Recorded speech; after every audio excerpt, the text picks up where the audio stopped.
Hey guys, welcome to my TED Talk here in the wilderness. I'm in the woods today, and honestly, it's really embarrassing. This is a topic that I've really hesitated to talk about. I know I've brought it up a couple times, but I really feel a lot of shame around what I'm about to tell you guys. And that is that I've never been in love. I've never really had a long-term relationship with someone.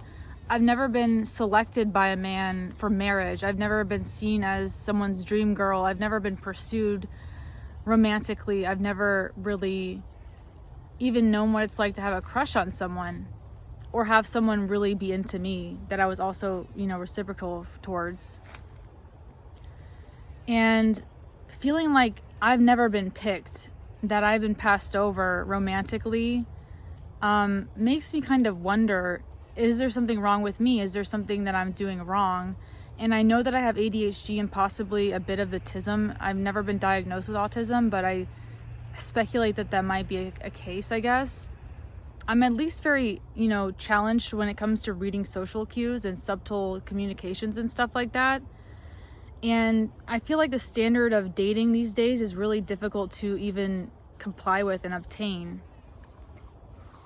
What I mean by that is that modern dating is like very transactional, very superficial. If you're going on dating sites, you're basically allowing an algorithm to match you with someone based on, very superficial parameters. And maybe the algorithm is smart. Maybe the AI knows better than what we know. I just wish there was a way to organically meet people that didn't involve swiping right or left on someone's face and just having a couple bullet points about what their personality is. It's really hard to get deep into someone when you just are looking at superficial stuff. And sometimes I wonder, there is such thing as natural selection. Not every animal that is born reproduces. Not every person that is born reproduces. And I'm wondering that if maybe nature has selected for me to just not be a breeder, to not be a reproductive candidate for having children and passing on my DNA. I'm basically 32 now. I've never had a relationship. I've never been pursued by someone who wanted to make me the mother of their children, who wanted to marry me. I've never even come close to, someone proposing to me or wanting to be, I've never lived with a man. I've had sex with one person in my life, and to be honest with you, I don't regret it, but the only reason I really did that was to just kind of check a box and say I was curious about sex and I wanted to see what that was like. So I found someone that I believed to be a safe person, and he was a safe person. He wasn't dangerous or anything like that. He treated me very respectfully, and he basically, showed me the ropes when it came to physical intimacy and stuff like that, which I'm really grateful for him because he was a really great teacher and he was really supportive.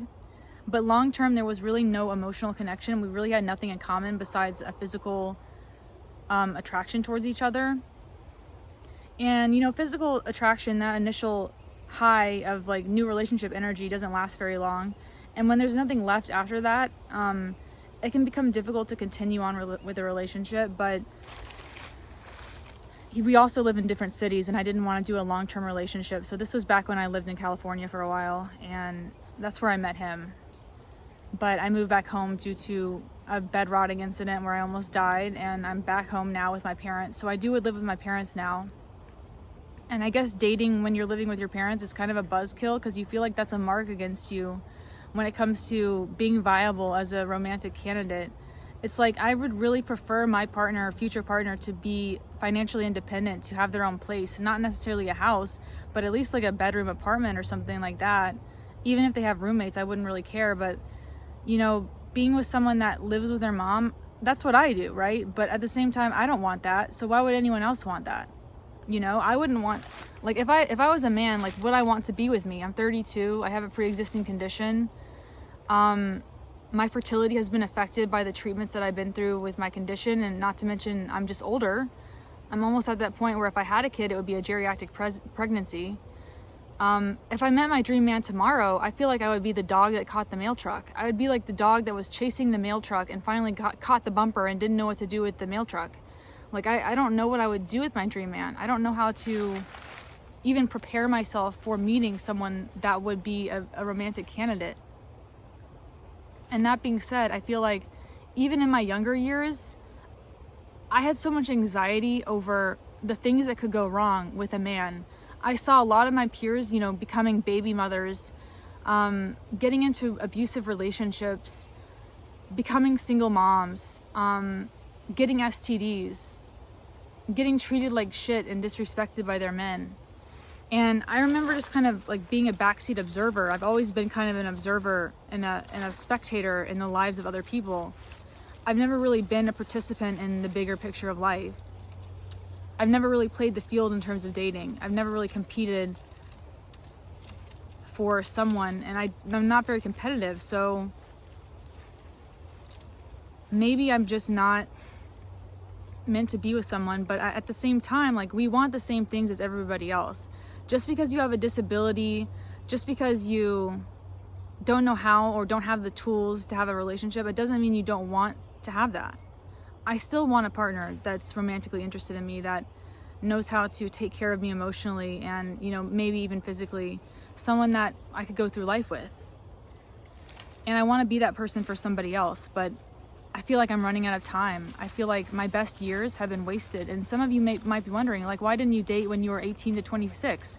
That's your prime reproductive years. Why weren't you, you know, back in your prime doing everything you could to find a man? And to be honest with you, it's because I had an autoimmune disease. I don't know if I mentioned that in this video yet, but I know I've mentioned it in other videos. I was diagnosed with ulcerative colitis when I was 18. And because of this disease, I ended up having something called amenorrhea, which is where your cycle, your menstruation cycle stops. It stops because your body is no longer prioritizing reproduction and is reserving all resources to fighting the disease that is in your body. And so I had amenorrhea for several years, really between 18 and 21. So I wasn't attracted to anyone during this time because my body had shut down my sexual desire centers completely because it was not necessary for my survival. That was not the priority for my survival. My entire body said, you know, we're not prioritizing sexuality right now. We're not prioritizing finding a partner. We're just trying to not get hospitalized this week. Or not try not to bleed out, I guess, internally from the ulcers in my intestines. So by the time I was 21 and I finally went back to school, I was really unseasoned when it came to socializing with people. I had a hard time keeping up with conversations. I had a hard time participating in conversations. I had a hard time finding the will to even hang out with people. And I had a lot of anxiety socially that was not being treated. I had not yet been in treatment really for social anxiety specifically. And after I had a major mental breakdown and ended up in a psychiatric hospital, I was put on medication that has definitely affected my libido. I'm on SSRIs right now, as well as a mood stabilizer, and both of these things basically neuter you sexually. And it's really taken my desire to do anything sexual down to like almost nothing. I still want partnership, I still want companionship, but if I have a low libido and I'm with a partner that's a man, that's not going to be compatible long term. I don't think that choosing a partner with a psychiatric history and a pre-existing condition is necessarily like the most ideal person to choose for someone that has other options. And I don't want to just be with someone that's like, I'm their last pick, or I'm at the bottom of the barrel and I'm what's left and they choose me. But unfortunately that might be the case. I mean, like I said, I don't want to be with someone that's kind of a deadbeat living with their mom, but that's what I do. I'm unemployed and I live with my mom, so maybe that's not so bad. Maybe I need to just rethink what I find attractive, I guess. I don't even know what I find attractive though. The thing is, like, I've never been in limerence with a man. Like, I've never been obsessed with someone. I've never really had a crush on anyone where I was like nervous around them or had butterflies around them or had a hard time looking them in the eye or blushed in their presence. Like, I've never had that. I don't know what it's like to feel so nervous around a man that you blush or that you feel nervous. I've never really had butterflies in my tummy around a person. I've had anxiety, of course, about I'm worried about this person might SA me or might give me an STD or something like that. I've been in some close call situations that I take responsibility for, but luckily nothing really bad happened, I guess. I'm very fortunate that in avoiding men and in avoiding alcohol and drugs, in avoiding, you know, going out late after night to go to a bar and club, I've avoided danger with men. I've avoided essay, and I'm not saying that it's ever somebody's fault, but they say that 90% of assault victims are victimized by a male acquaintance. So by avoiding male acquaintances, I've avoided, assault. Only 10% of essays are committed like in a back alley by a complete stranger in the middle of the night. 90% of them are someone that you know, someone that takes advantage of you when you're compromised or under the influence. And by avoiding drinking socially, by avoiding this bar and club party scene, I've avoided danger, but I've also kind of avoided meeting people. And I'm not really a drinker. I used to self-medicate with alcohol before I had the coping skills to handle my feelings. But I've never really drank socially. I don't like loud venues, and at this point I'm basically like an old maid, I guess. The guy that I hooked up with, I was 28 when I lost my virginity, and I didn't have my first kiss until I was 23. And both of those times I wasn't really into that person long term. I was just trying to like check a box. I wanted the experience to say that I'd finally done it. I wanted the experience to say, like, just to see what it was like. There's also an element of curiosity, of course. Like, I wanted to see what it was like to have sex with a guy, and I did, and I was like, I guess I'm not really missing out on that much. But the biggest benefit of having a partner is just having somebody to call when things go wrong. Like, if your car breaks down in the middle of nowhere, or you're going through a hard time and you need someone to talk to, like, you need that kind of person, right? So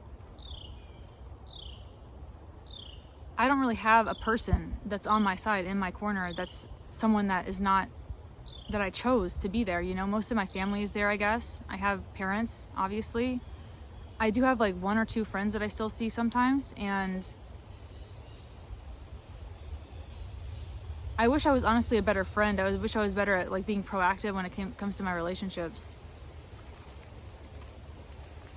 That's something I really want to break the cycle of, is like waiting for people to invite me, and then instead, maybe being the one to invite them somewhere.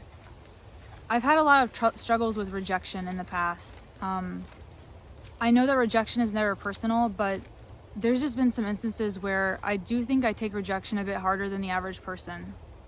And it's not really proportional to reality.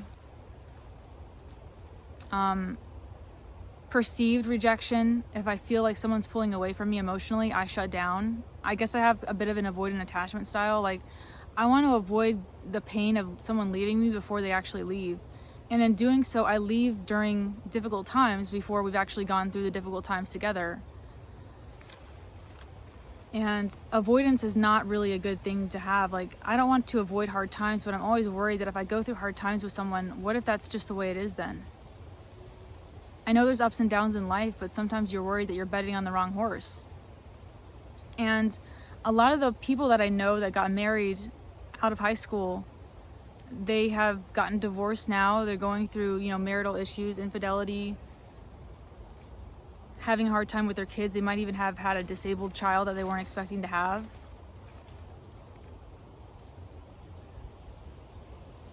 And there's so many unpredictable factors when it comes to marriage. I don't think that marriage is a really good investment in this society at this point. As much as I would like a partner, it's like men get taken to the cleaners when they get divorced. Women also, end up as married single mothers to people that have weaponized incompetence and stuff like that in their relationship.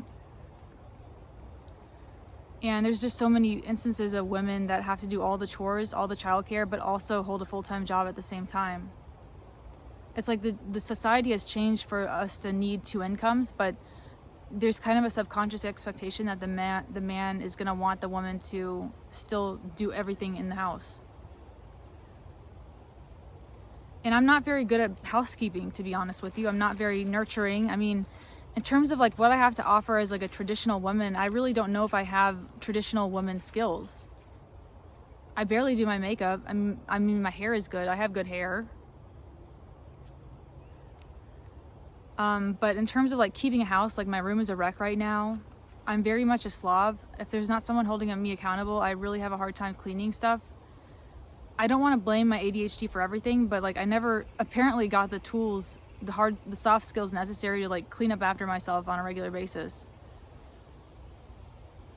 It's difficult to get my mind into gear when it comes to doing chores that I'm not interested in. And so it piles and piles and piles until it's unmanageable. And you know, it's easy to say just do it right away, but part of this ADHD thing is procrastination. It's really bad. And it's not really fair because it basically puts everyone in my situation in a position where they have to remind me, and I hate being reminded, but it's not really their fault that they have to remind me and hold me accountable. It's kind of like it's a double bind, you know. I wish I could just do it and not be reminded. And that kind of brings me to the next thing. It's like there's so many logistical things that would be involved in having a husband or a family. There's a lot of unwritten expectations. I just don't know if I could meet those expectations. I don't know if I'm high functioning enough to handle and support a man at this point. I don't even know what a man actually needs. There's a bee, it's like trying to freaking go into my ear hole. Jesus. There's a lot of unwritten rules when it comes to the dynamics of men and women that I just don't understand and I'm just oblivious to. So much of relationships is transactional. I don't think that's really personal. I think that this idea of marrying for romantic love is relatively new. You know, marriage was typically a business transaction, and I still kind of believe that's okay in certain ways, as long as it's a choice and you're not being forced into it. I think looking at someone's assets and what they have to bring to the table in terms of their resources and connections, and you know, providing for someone is not just about the money that you bring to the table. It's also about emotional support, and not every man has the capacity to be emotionally supportive. And just like I don't have the capacity to necessarily be the perfect woman for that guy.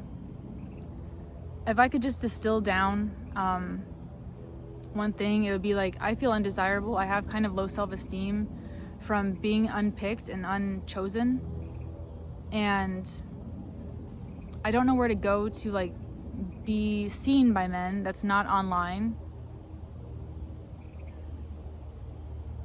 I'm trying to like think of ways to meet people organically or naturally, you know, through the grapevine, I guess.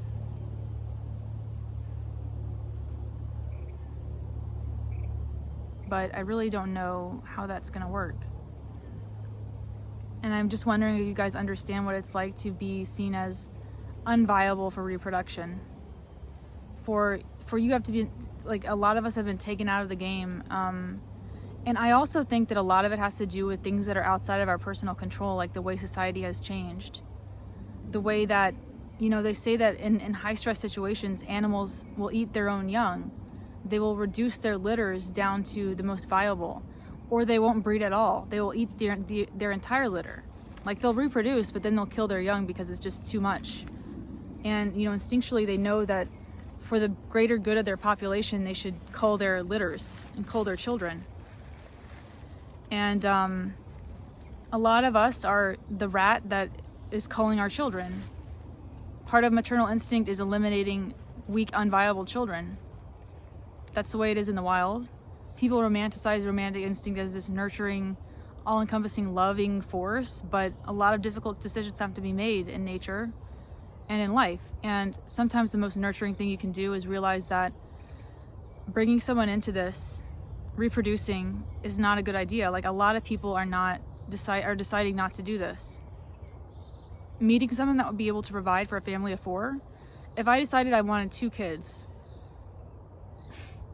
I don't know what kind of like super intervention that God would have to put in my life, but like, in order to have 2 kids on one income in my city, you need about 150 grand a year to put them in a good neighborhood, to afford a mortgage, to put them in a good school district. I wouldn't want my kids to go to some inner city school, you know. I would want them to have what I had growing up, which is a stable neighborhood where there's no violence. But I can't play that game. I can't afford the lifestyle that my parents provided for me. And I don't know if I can attract a man that is able to do that sort of lifestyle anymore, because, you know, of everything that I've just talked about. I'm too old. I'm insecure. I feel like I'm younger than my age when it comes to experience. I don't have a lot of experience with a lot of things. I kind of live in a bubble where I don't really do anything. I don't really learn anything. And I'm so envious of people that get to have all these wild experiences and learn so many things very young. But I don't think I really understood that when I was younger. I did my best, but now I kind of regret not doing extracurriculars. But I really, even if I had done extracurriculars, I don't think I could have handled it because I was very much struggling in school, and school work took all my energy. Maybe I should do extracurriculars now that I'm an adult, you know? Maybe I should take some classes, and now that I'm getting YouTube money, maybe I should take that as a way to start my new childhood. I would like to make my 30s a transformative decade. I want my 30s to be a decade of exploration, and I feel like if I just am living an adventurous life to the most that I can, then the right person might find that attractive and might enter into my life and want to be a part of that. I want to live a life that is worth someone joining, you know? And right now my life is not really worth joining forces with. Like, I don't really bring a lot to the table. I have a like shot libido, like my hygiene is not great, like I'm a slob. I live with my mom, my bank account is empty. Like, in a real way, like, who would want to date me? But I still want to become someone that's viable. I don't know if it's too late. I guess the best things that I can say is that I don't have an STD, I'm not in debt. That's about all I can say. I know a lot of people are in debt, and I'm just, because of luck, I'm not in debt, so.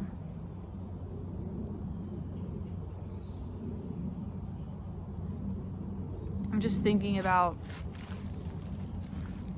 that. I mean, I would just want someone that would want to go through life with me. Someone that I could support, someone that is consistent and steady and loving, but also can provide for, you know, a house or at least an apartment. And I'm trying to become, you know, financially independent myself through this channel. This channel has been a big support, so if you want to continue to support this channel and you're one of like the 10% of people that are still watching all the way to the end, I just wanted to say thank you. I know most of you are not subscribed, so if this is new to you, please subscribe. And please like and share this video, of course. React to this video. You can repurpose this video in your own videos. Do whatever you want. And